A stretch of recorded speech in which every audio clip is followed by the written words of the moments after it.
大家好呀，欢迎来到我的婚介所，我还是你们熟悉的丽姐哈。今儿个又来跟大伙儿唠唠相亲那些事儿了，感谢大家一直以来的订阅。要是觉得故事精彩，别忘了给丽姐打赏，请我喝口茶哟。今天要讲的这件事儿，嘿，我跟你们说，那可真是我这红娘干了这么多年，碰到最戏剧化的一次相亲了，听着保准让你们觉得有意思。咱先来说说女主角，她叫小璐，35岁。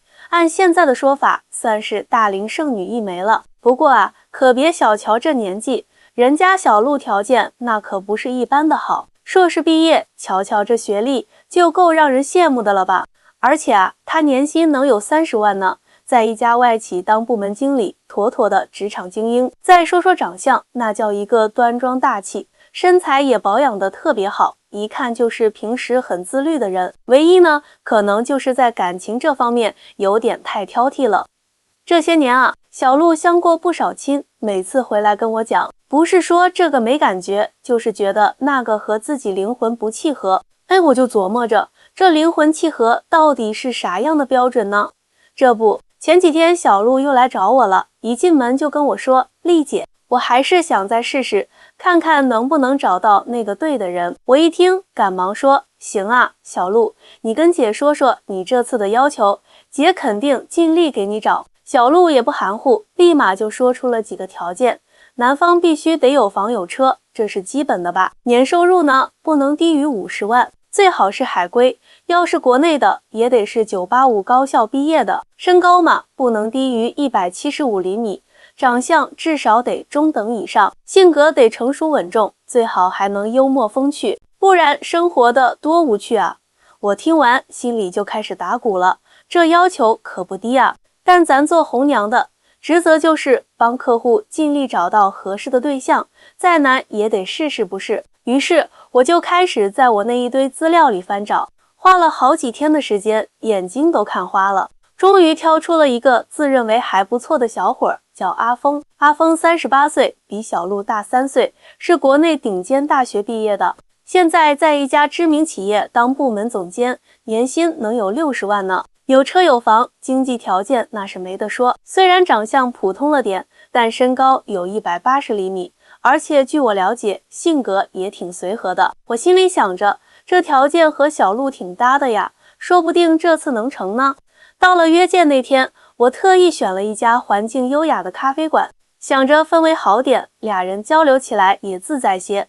阿峰这小伙子还挺守时，提前就到了。我一去就看到他穿着干净利落，整个人看起来挺有精英范儿的。没一会儿，小璐也按时到了，她穿着一身简约大方的连衣裙，还化了淡妆，那气质一下子就凸显出来了。我心里暗喜，这俩人站一块儿，看着还挺般配的，今天这事儿说不定有戏。俩人见面，互相打了招呼就坐下了。一开始气氛还挺融洽的，小璐一坐下，话匣子就打开了。先是跟阿峰讲自己工作有多忙，说他们部门最近接了个大项目，他带着团队日夜奋战，最后业绩做得特别好，公司领导都对他赞赏有加。又讲了几个外企里的职场故事，什么同事之间的竞争啦，团队合作的趣事啦，还不时地提到他平时喜欢看书、旅游、健身，说自己对生活有很高的追求。阿峰呢，倒是挺有礼貌的，一直微笑着听小璐讲，时不时点点头，但我在旁边看着，明显感觉他有点跟不上小璐的节奏，偶尔想插两句嘴，却被小璐一句话就带过去了。这气氛啊，就渐渐有点微妙起来了。直到点餐的时候，小璐突然问阿峰：“你平时都看什么书啊？”阿峰愣了一下，可能没想到小璐会突然问这个，想了想说：“最近工作太忙了，没怎么看书，但有时候会看看财经类的。”像《穷爸爸富爸爸》这种，觉得对工作和理财都挺有帮助的。小璐听了，皱了皱眉，嘴角扬起一抹不易察觉的笑，说：“这类书挺基础的，我更喜欢看哲学类的，像存在主义咖啡馆这种，感觉能让人思考很多关于人生的问题。”阿峰听了这话，脸上有一瞬间的不自然，不过还是笑着点了点头，但没再接话。我在旁边看着，心里直犯嘀咕，这话题咋有点往奇怪的方向发展了呢？还没等我想出对策，接下来的对话更是火药味十足。小鹿开始直言不讳地问阿峰：“阿峰，我听说你年薪60万，有房有车，那你未来对伴侣的经济贡献有什么期待吗？”阿峰听后有点懵，可能没想到小鹿会这么直接地问这个问题，愣了一会儿才说：“我觉得感情是相互的，两个人在一起，当然希望彼此能共同努力，但并不一定要对方承担什么特别的经济责任，只要大家一起把日子过好就行。”小鹿点点头，似笑非笑地说：“我理解，只是我觉得两个人在一起，除了经济条件，内涵更重要，比如三观契合、精神上的共鸣。这方面，你觉得自己怎么样呢？”阿峰听到这里，终于忍不住了，语气微微一沉，说：“内涵当然重要，但我觉得相处是双方的事，不能只用一个人的标准去衡量吧。而且，说实话，你对对方的要求挺高，但有没有想过，自己是不是也能满足对方的期待呢？”这句话一出，气氛瞬间降到冰点，小鹿的脸色一下子就变了，冷冷地说：“所以你觉得我条件不够好？我35岁了，年薪30万，外企高管，这样的条件不算优质吗？”阿峰也不示弱，回怼道：“你条件确实不错，但择偶不是简单的条件匹配，更多是看两个人的相处和理解。如果一开始就把自己摆得太高，可能很难找到合适的人。”听到这儿，我都快绷不住了，心想着这俩祖宗咋说翻脸就翻脸呢？我赶忙打圆场：“哎呀，咱们只是初次见面，多了解了解嘛，别急着下定论，这才刚开始，后面说不定越聊越投机呢。”可小鹿却没打算罢休，他站起身，拿起包，语气不善地说：“丽姐，谢谢你的安排，但我觉得这个人不适合我。”说完，头也不回的就走了。阿峰看着小鹿离去的背影，叹了口气，也站起来，苦笑着对我说：“丽姐，下次还是别安排这种了，太累人。我就想找个能踏踏实实过日子的，咋就这么难呢？”送走两人，我一个人坐在咖啡馆里，心里五味杂陈。小鹿的高要求，其实我也能理解，毕竟他自己条件好，自然希望找个各方面都匹配的。但感情这事儿啊，它不是商品交易，不能光看条件。过高的期待往往会把自己推向孤单的深渊。而阿峰呢，虽然条件也不错，但在面对像小鹿这样强势的伴侣时，可能确实需要更多的包容和沟通能力。这次的相亲让我想起一句话：择偶是一面镜子，你对对方的要求其实反映了你自己对爱情的理解与期待。希望大家都能在爱与被爱中找到属于自己的平衡点，别因为一些不切实际的要求错过了那个对的人。好了，今天的故事就讲到这里啦，喜欢的朋友记得点赞、订阅，也可以打赏支持丽姐喝茶哦。下次我再给大家讲更有意思的相亲故事，咱们下次见。不过话说回来，经过这次事儿，我也反思了好久。我就在想啊，现在的年轻人找对象为啥都这么难呢？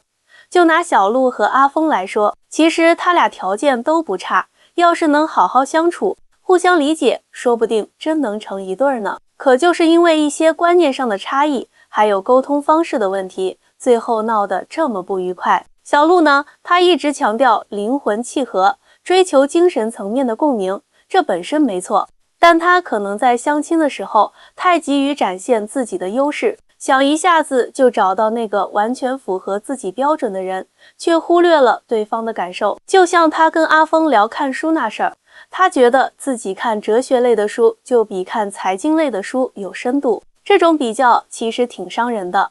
阿峰本来就被他的节奏带着走，这么一来心里肯定不好受。阿峰呢，他性格随和，经济条件也不错，本以为能和小鹿有个好的开始，但面对小鹿的强势和一连串的问题，他没能控制好自己的情绪，直接反驳小鹿，这也让局面变得更糟。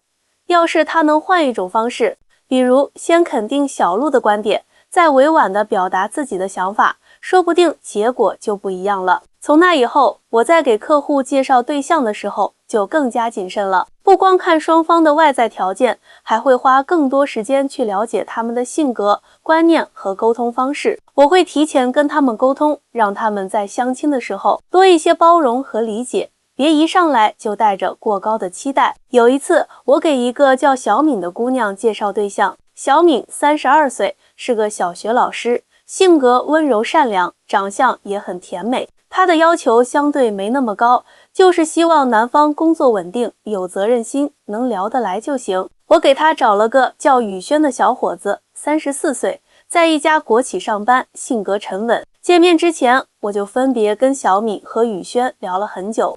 我跟小敏说，小敏啊，相亲的时候别太紧张，就像平常聊天一样，多去了解对方的想法，也别太着急下结论。又跟宇轩说，宇轩，这姑娘挺不错的，你要主动点，展现出你的真诚和耐心。见面那天，他们约在了一家温馨的甜品店，我偷偷在旁边观察，发现他俩一开始还有点拘谨，但慢慢的就撩开了。小敏说起自己在学校里和孩子们的趣事，宇轩听得津津有味，还时不时分享自己小时候的一些经历，两人有说有笑，气氛特别好。后来，小敏问宇轩，你平时休息的时候都喜欢做些什么呀？宇轩笑着说，我喜欢运动，像打篮球、跑步这些，既能锻炼身体，又能放松心情。你呢？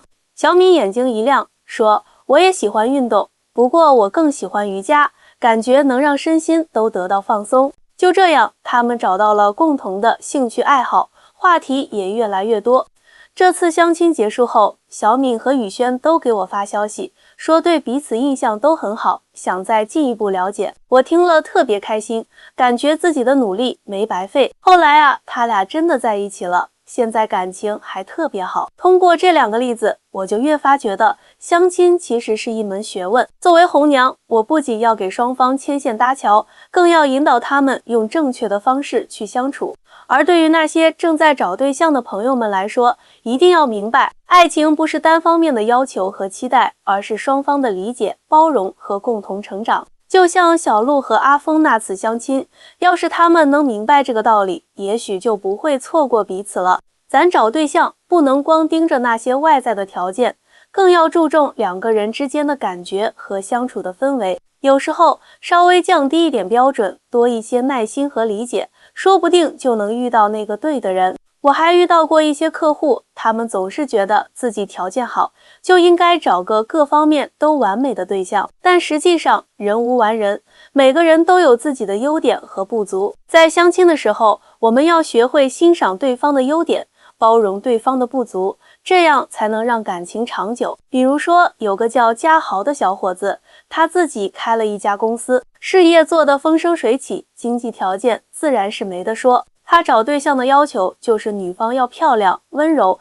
还得有自己的事业，最好能在生意上帮到他。我给他介绍了好几个姑娘，都因为各种原因没成。有一次，我给他介绍了一个叫诗涵的姑娘，诗涵长得很漂亮，性格也很温柔，在一家公司做文职工作。见面之后，嘉豪一开始对诗涵印象还挺好的，但聊着聊着，他就开始问诗涵对未来事业的规划，还暗示诗涵要多学习一些商业知识，以后好帮他打理公司。诗涵听了，心里就有点不舒服。他觉得自己虽然喜欢稳定的工作，但并不想参与嘉豪的生意。后来，嘉豪可能也感觉到诗涵的态度，就有点着急，直接说：“我觉得你条件挺好的，就是事业上还得再努力努力，不然以后咱俩很难有共同话题。”诗涵一听就不高兴了，说：“我觉得每个人都有自己的生活方式和追求，我不喜欢那种商业上的勾心斗角，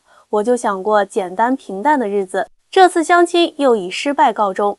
嘉豪后来跟我说，他还是想找个能和他一起打拼事业的人。我就跟他说：“嘉豪啊，找对象不能光看能不能帮你事业，感情才是最重要的。诗涵这姑娘多好啊，温柔漂亮又善解人意，你要是能多理解她一些，说不定就能成呢。”嘉豪听了我的话，后来也反思了自己。再后来，我又给他介绍了一个叫月月的姑娘。月月同样在一家公司上班，但她对商业也挺感兴趣，平时会自己学习一些相关知识。见面的时候，嘉豪吸取了上次的教训，没有一上来就谈事业，而是先和月月聊一些生活中的趣事。慢慢的，两人越聊越投机。月月主动提到自己对商业知识的学习，嘉豪听了特别开心，两人就这个话题展开了深入的讨论。后来，嘉豪和月月真的走到了一起，月月在工作之余也会帮嘉豪出主意，两人的感情和事业都越来越好。所以说啊，相亲这事儿需要讲究个方式方法。作为红娘，我也在不断学习和成长，希望能帮更多的人找到属于他们的幸福。今天给大家讲了这么多相亲故事，就是想让大家明白，在寻找爱情的路上，我们要保持一颗平常心，多一些理解和包容，少一些过高的期待和挑剔。好了，今天的故事就讲到这儿了，希望大家都能从这些故事里有所收获。喜欢的朋友别忘了点赞、订阅。要是能打赏支持丽姐喝茶，那就更好了。咱们下次接着聊相亲那些有趣的事儿，下次见喽。